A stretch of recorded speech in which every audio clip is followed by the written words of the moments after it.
Tajuk yang seterusnya kita sampai pada fasadus syarikah wa ma yatarattabu alaih. Bila syarikat yang dibuat itu fasad. Dengan maksud sini akad itu akad bukan maksud syarikat itu musnah, bangunan itu rosak dan seumpamanya. Fasadus syarikah, akad itu jadi fasad.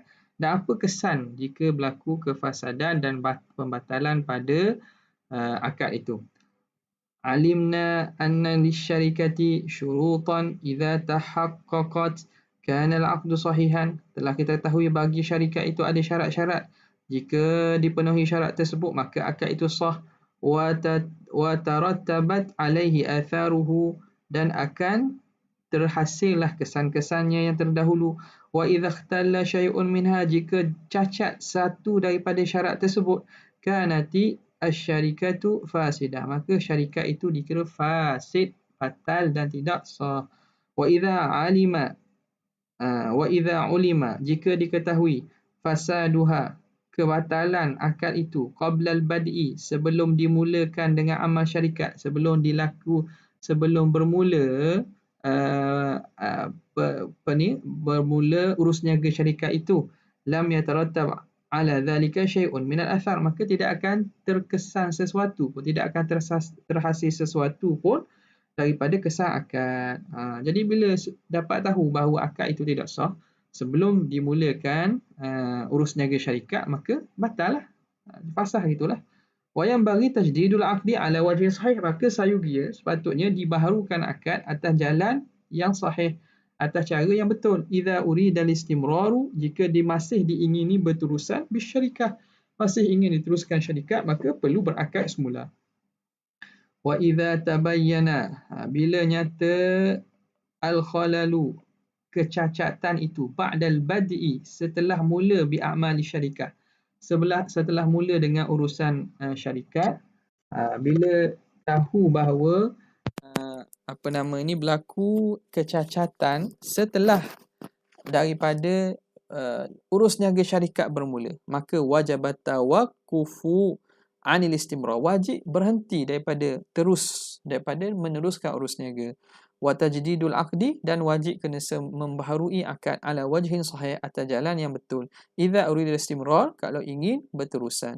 Wa tarattaba ala tabayyuni fasadi syarikah fi ma madha al-umur taliyah, dan akan terkesan setelah nyata fasadnya syarikat apa yang telah lalu itu, perkara-perkara berikut. Okey, sekarang ni apa yang telah berlaku, urus niaga yang telah berlaku dahulu sebelum kita tahu bahawa akad itu fasid. Apa yang perlu dibuat? Itu maksudnya.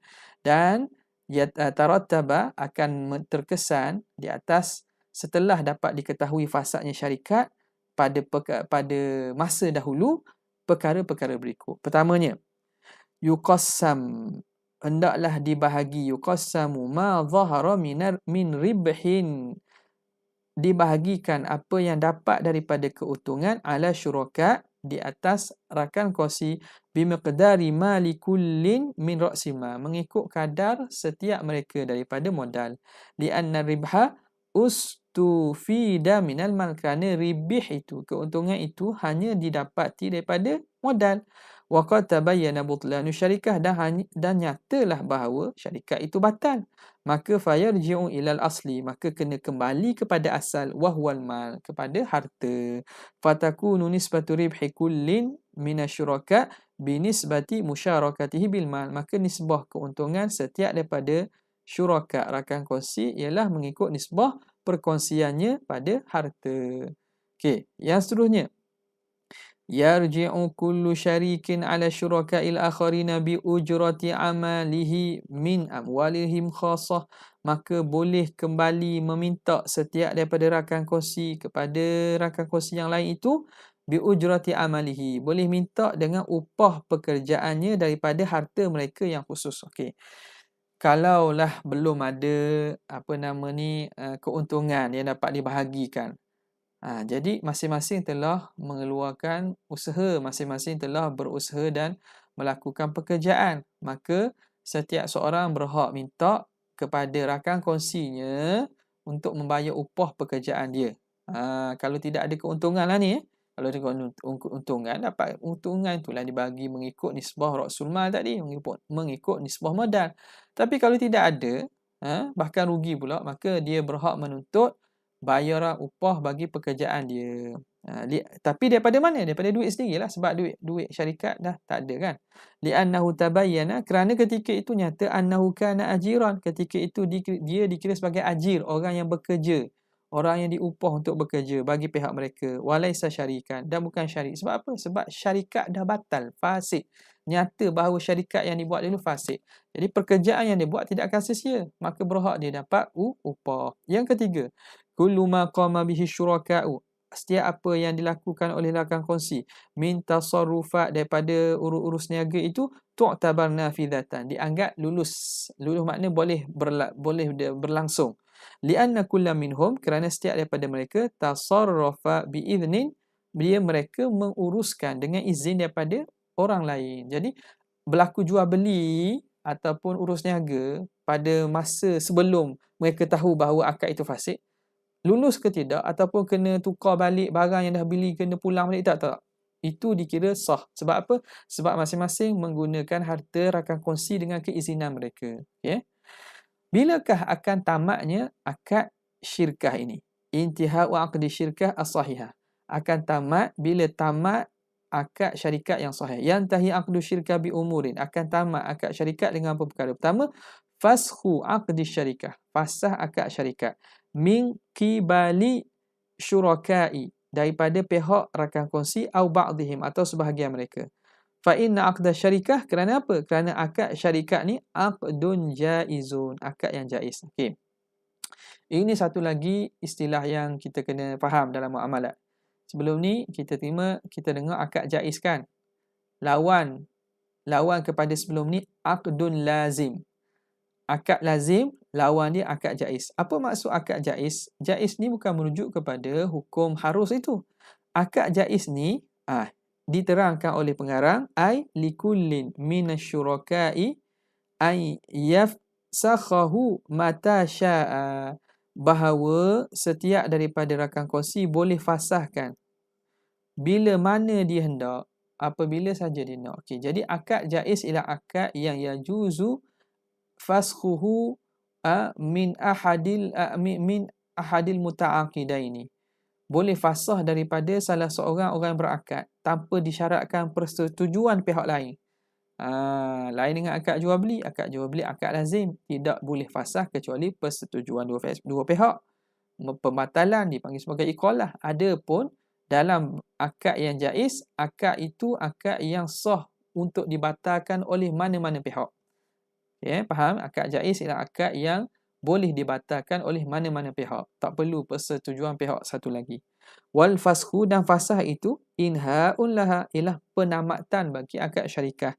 Fa idza kana syarikaini faqad intahat syarikah. Fa idza kana, kalaulah berlaku daripada dua-dua belah pihak, faqad intahat syarikatu bainahuma, maka telah tamatlah syarikat antara mereka dua. Wa in kanu aktsara, jika mereka lebih. Wa fasakha ahaduhum, dan memfasahkan sebahagian mereka, baqiyati syirkatu fi haqqi ma lam yafsah, maka kekal lagi syarikat itu di kalangan orang yang belum memfasahkan. Kalau tak fasah lagi, orang yang masih kekal masih dikira syarikat itu sah. Yang kedua, mautus syuraka. Yang kedua ialah matinya orang rakan kongsi. Fa idza mata syuraka faqad intahati syarikah. Bila mati orang rakan kongsi, maka terputuslah syarikat itu, habis. Li zawalil mulki anil muta'aqidin, kerana hilang pemilikan daripada orang berakad. Wa khurujihim, dan terkeluar mereka an ahliyati tasarruf, mereka dah keluar daripada kelayakan untuk mengurus. Lianna syirkata tatadammanu wakalah, kerana syarikat itu merangkumi dalam itu akad wakalah, perwakilan. Kama alimna, sebagaimana kita telah tahu terdahulu.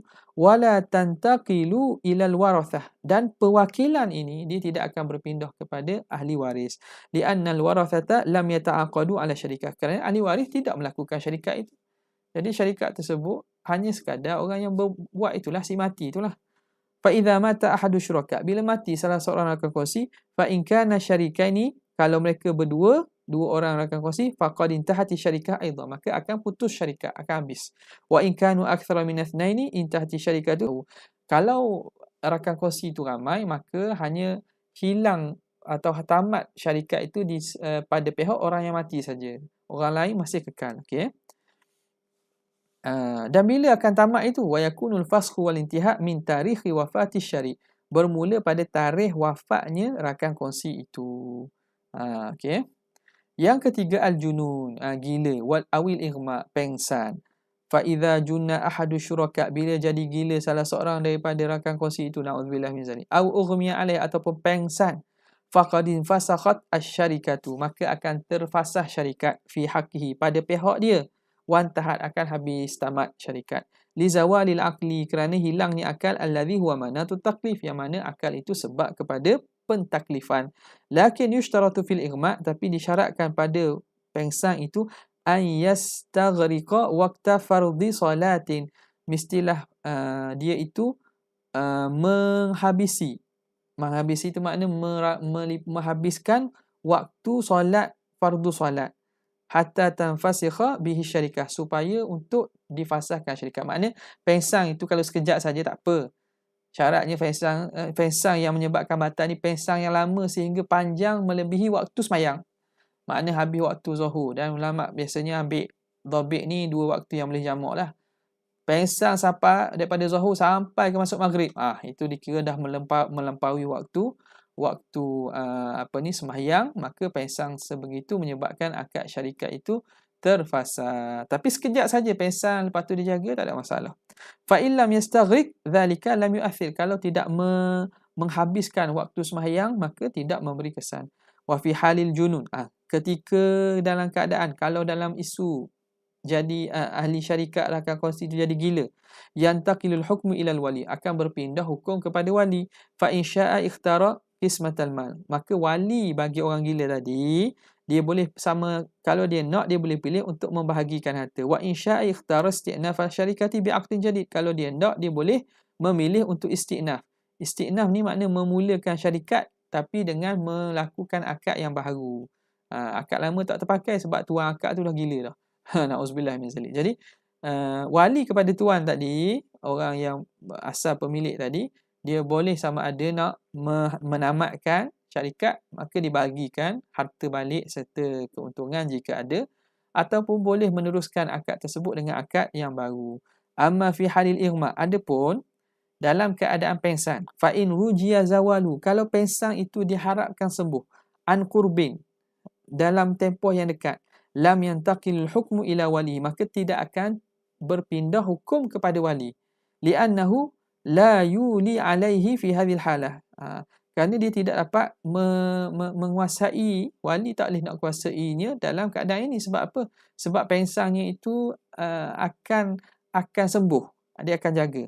Fa idza afaqa, dan bila dia akan sembuh jaga, fa in syaa'a ikhtara qismah, maka boleh dia pilih sama ada untuk melakukan pembahagian harta, wa in syaa'a ista'nafa syarikata, kalau nak dia boleh mulakan syarikat dengan aqdin jadid, akad yang baru, walau bilafzit takrir, walaupun dengan lafaz dia mengikrarkan akad yang lama, boleh.